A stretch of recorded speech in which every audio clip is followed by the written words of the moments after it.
هۆکارەکانی بەرزبوونەوەی حاڵەتی کوشتن و توندوتیژی لە هەرێمی کوردستان چین و کاریگەری ئەو ڕووداوانە لەسەر ئاسایشی کۆمەڵایەتی هاوڵاتیان چییە و پلانی حکوومەت بۆ کۆنتڕۆڵکردنی ئەو دیاردەیە لە چ ئاستێکدایە.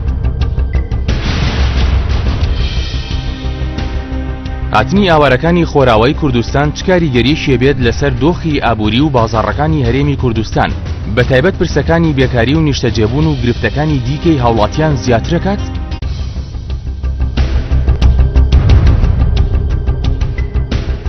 پرۆسەی ئاشتی لە تورکیا بە چ ئاڕاستەیەکدا هەنگاو دەنێت و لێدوانەکانی ئەم دوایەی جەمیل بایک سەرۆکی کەجەکە ئاماژەن بۆ ئەگەری شکستی پرۆسەکە یاخود جۆرێکن لە فشاری سیاسی بۆ سەر حکوومەتی تورکیا بۆ جێبەجێکردنی داواکانی کورد لە تورکیا.